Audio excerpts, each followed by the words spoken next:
Ah, kalau saya mau ngomong jujur, saudara-saudaraku, kalau hanya soal tafsir-tafsiran itu seperti yang sempat disinggung oleh DKC, ya itu banyak tafsiran. Namanya tafsir.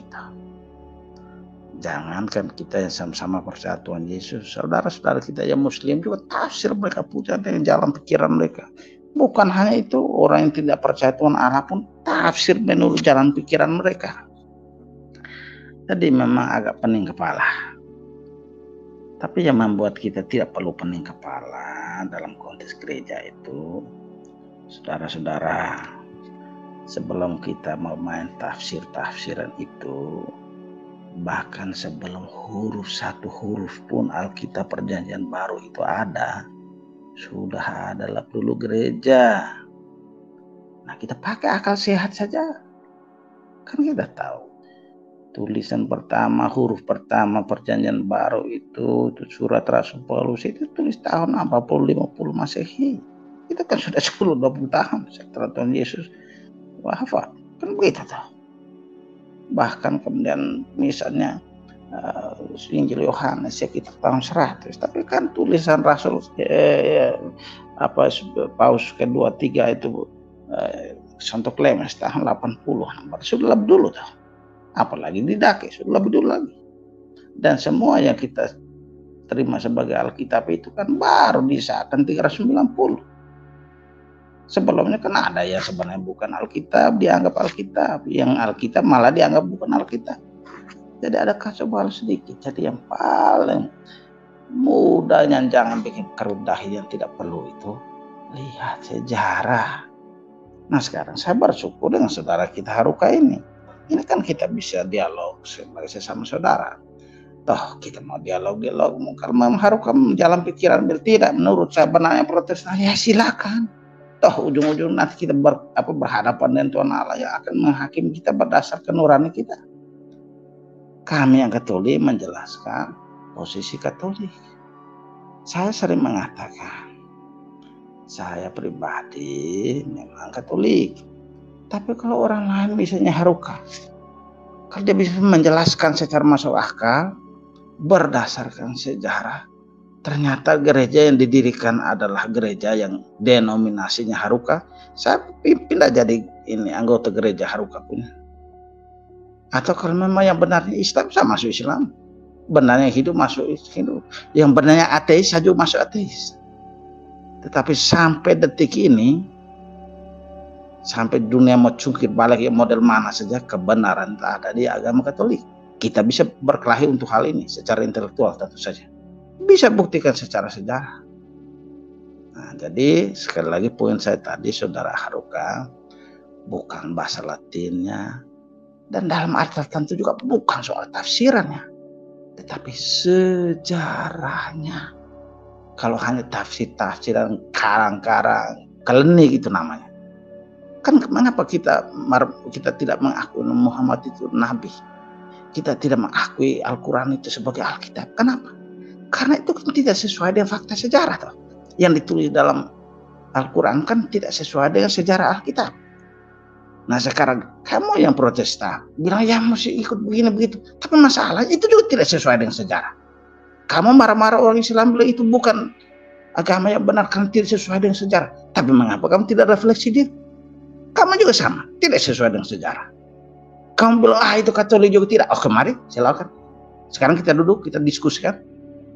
Yang mana yang tidak sesuai dengan sejarah? Mau tentang uskup, tentang pastor, tentang disuksesi apostolik, tentang kehadiran nyata substansial dalam Ekaristi, tentang penghormatan Bunda Maria, mau tentang apa? Mari kita diskusikan sebagai saudara. Lagi-lagi ujung-ujungnya silakan dengan nurani kita masing-masing.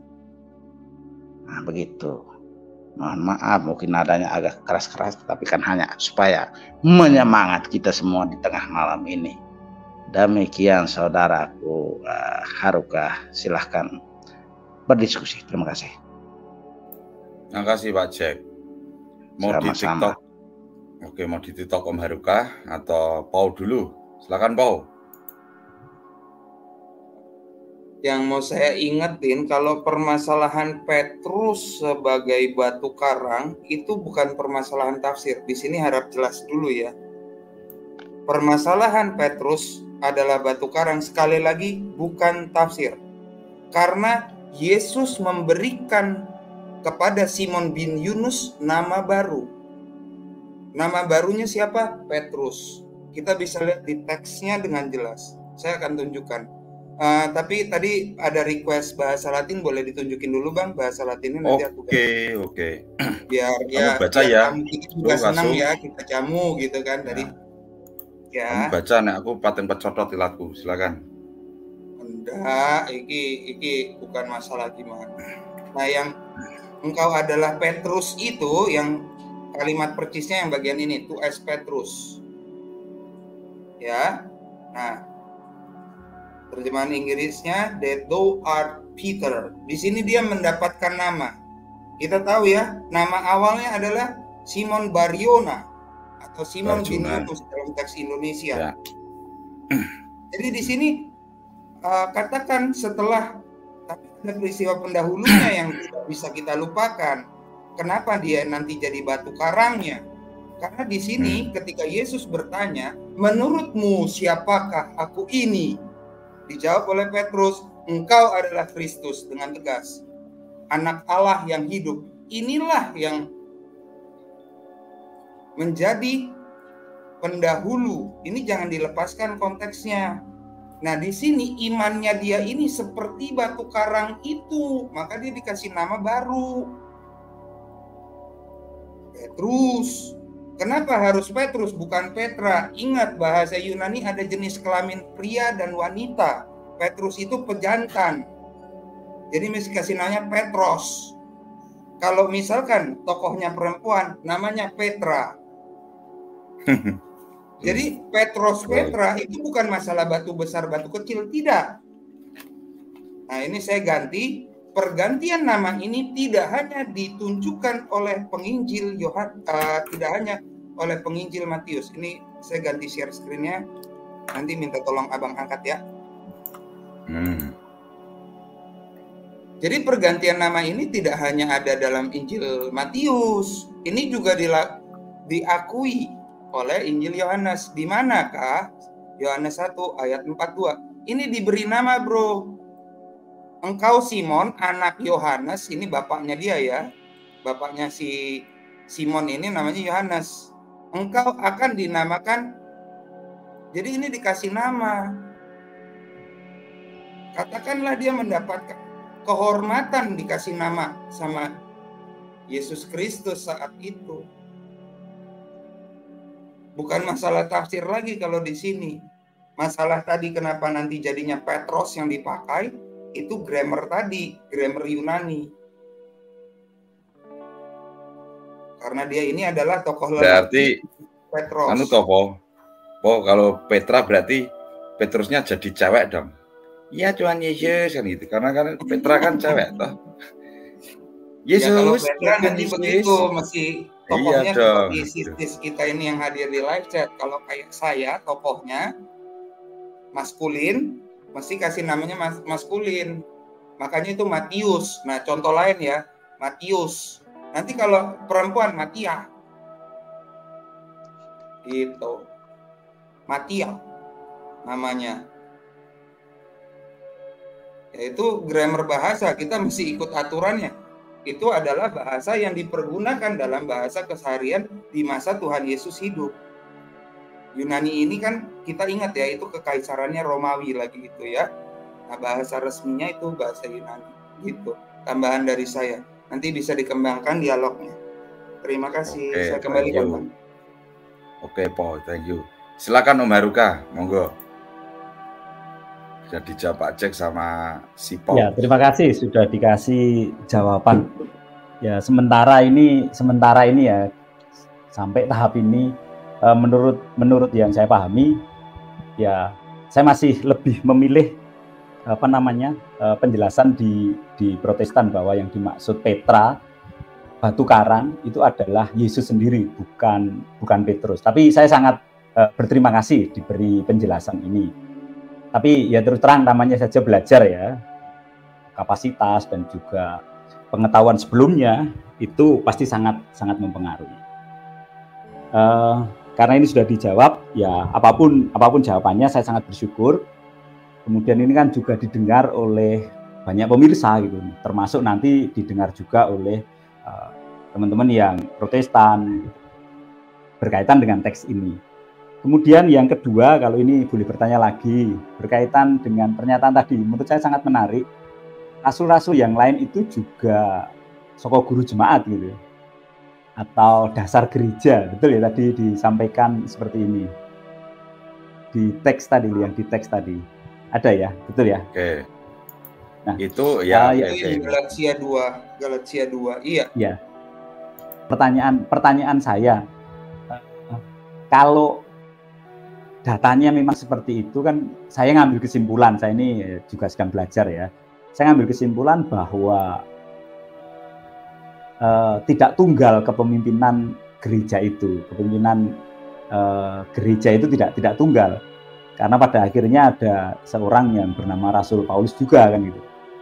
Nah, itu artinya kalau yang saya coba kaitkan, kepemimpinan itu tidak tunggal, berarti tidak satu di tangan Petrus dan akhirnya nanti harus turun temurun gitu dalam pengertian keimanan ya. Apakah harus seperti itu atau memang soko guru yang lain, gereja-gereja itu menjadi sangat minor dibanding dengan Petrus? Mohon jawabannya. Tadi sudah dijelaskan si Om Paul sama Pak Jack itu jelas sejarah itu. Dari 12 murid, itu kan awalnya tadi ada suatu pertanyaan, aku ini siapa? Kan Yesus bertanya itu. Itu melekatnya dalam hierarki ketua kelas di situ. Oh, aku ini siapa? Banyak yang jawab Elia dan ini dan itu. Tetapi begitu Petrus menjawab, engkau adalah Mesias. Disitulah menekankan Yesus kepada Petrus. Gembalakanlah domba-dombaku, kaitan dirikanlah gerejaku, dan juga yang terakhir, apa yang kamu ikat di dunia terikat di surga, apa yang kamu lepas terlepas di surga. Itu katanya satu itu, poin pertama di situ Om.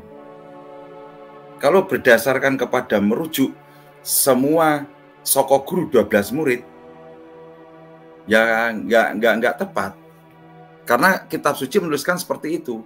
Dasar tertulis dari kitab suci, dari tradisi suci Om. Dari tradisi itulah dikumpul-kumpulkannya betul-betul dengan ilham Roh Kudus juga. Akhirnya dibukukan, dipadatkan melalui buku suci itu namanya kitab suci.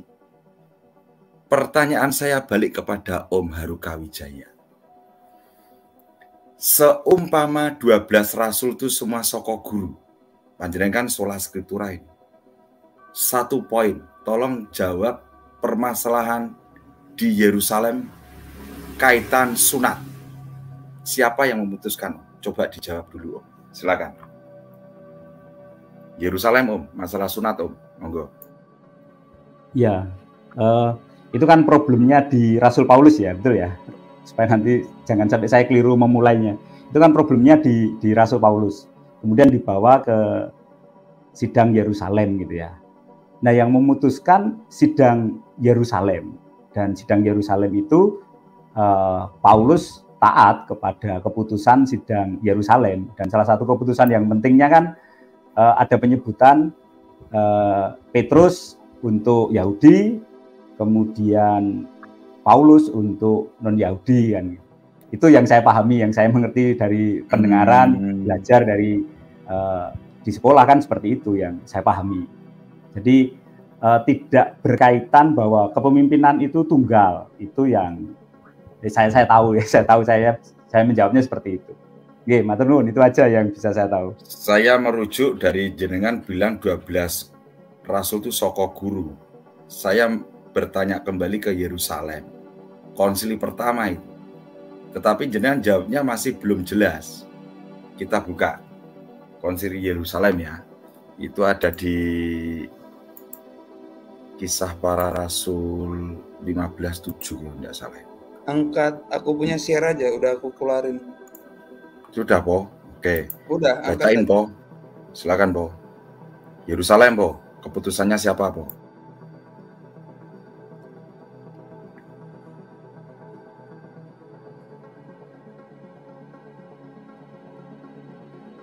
Di sini aja ayat 7. Ya, Iya, bacain. sesudah beberapa waktu lamanya berlangsung pertukaran pikiran mengenai soal itu, berdirilah Petrus dan berkata kepada mereka. Di sini pimpinannya jelas ya. Sampai sini Ulangi. jelas. Ulangi, Po. Sesudah. Po. Nah, oh ya, ulangi yang mesra kayak waktu. mesra ya. Ini suara saya masuk dulu nggak, Bang? Mungkin sinyalku turun. Enggak. Ulangi, yang jelas. Ayo. Oke.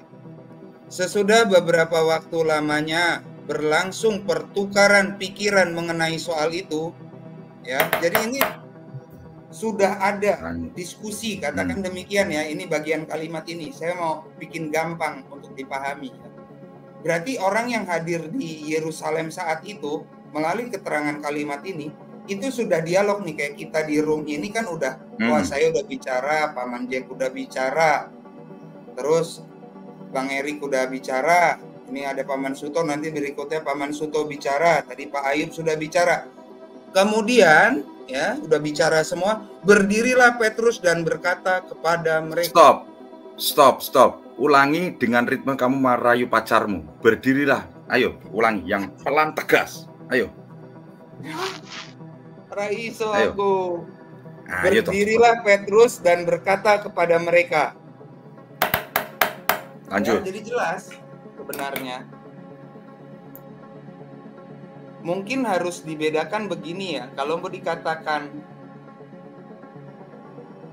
jadi kita mesti memahami kan dari Kisah Para Rasul 6 itu jelas sebenarnya ya. Kalau dibilang gereja itu dipimpin bersama ya juga tidak salah sebenarnya ya. Saya tidak akan menyalahkan. Pada masa itu ketika jumlah murid makin bertambah, timbullah sungut-sungut di antara orang-orang Yahudi yang berbahasa Yunani terhadap orang-orang Ibrani. Karena pembagian kepada janda-janda mereka diabaikan dalam pelayanan sehari-hari. Berhubung dengan itu, ke-12 rasul itu memanggil semua murid berkumpul dan berkata, kami tidak merasa puas karena kami melalaikan firman Allah untuk melayani meja. Ini yang nanti di gereja kami, pelayan meja ini yang dikenal dengan nama diakon. Masih pakai nama aslinya, diakonos. Ini. Ya, ini kalau pernah dengar di gereja Katolik ada diakon, nah ini alasannya, ini ayatnya. Kami masih menggunakan bahkan istilah yang dipergunakan di dalam kitab sucinya. Nah, jadi di sini saya mau mengantarkan, jadi dibedakan ya, kekhususan Petrus itu dia keluar ketika hal-hal khusus. Contohnya tadi konsili Yerusalem. Nah, kalau dalam keseharian, misalkan kita hidup 365 hari kan. Yang di Jakarta kan tidak akan tiap hari lapor ke yang di Vatikan. Itu kami ada orang yang ditunjuk kuasanya. Itulah Bapak Uskup kami. Jadi kalau dibilang dipimpin bersama, iya. Dalam kolegium para uskup, kalau kami ngomong. Para uskup. Dalam Katolik. Kolegium episkopal. Istilah kerennya. Tapi tetap kekhasan Uskup Roma nggak hilang. Ingat ya, di dokumen Tuas Petrus itu ditegaskan, seorang paus pertama-tama adalah dia Uskup Roma, baru nanti ada primat lainnya, ada 4 elemen. Nanti kesempatan lain bisa ditampilkan. Tapi di sini saya mau menjelaskan, jadi harap dibedakan yang berjalan partikular tuh gampangnya per wilayah. Wilayah itu bagaimana?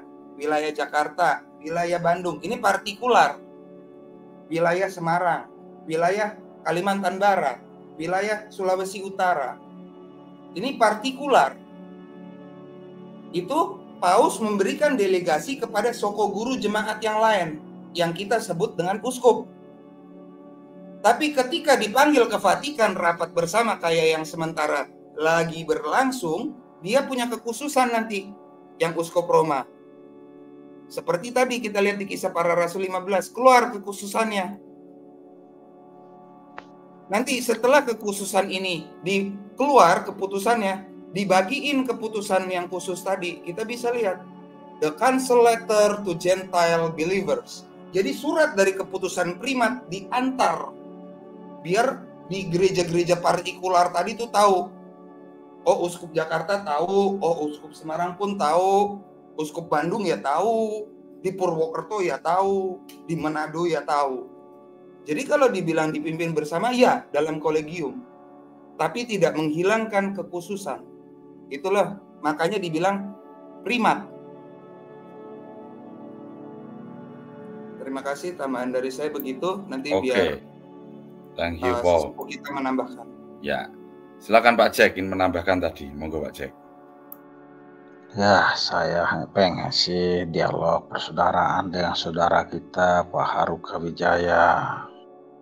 Pengen, maksud saya lagi-lagi Pak Haruka, kalau kita soal tafsir menafsir sampai dunia kiamat tidak habis. Ya.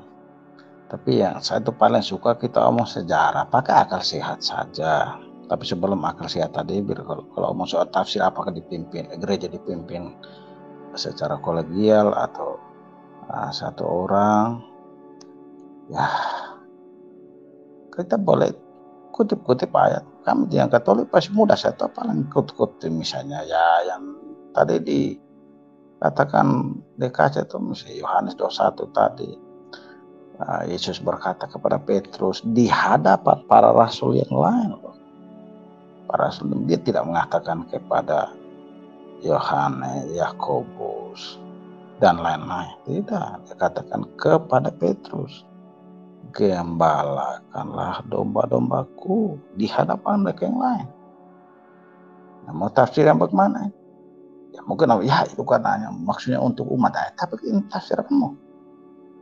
Bagaimana dengan gereja mula-mula? Kan di situ saudaraku Haruka. Jadi saya bukannya tidak percaya kitab suci, bukan percaya hanya soal tafsir menafsir ini. Kalau anak playgroup dengan profesor yang bertengkar, belum tentu profesor yang menang. Anak playgroup pasti dia lebih menang karena dia teriak-teriak seperti orang gila. Ya profesor jadi bosan sudah mau.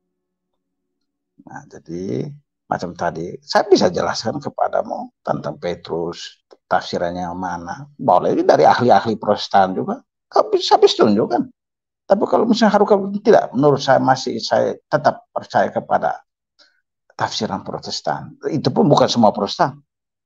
Protestan denominasimu.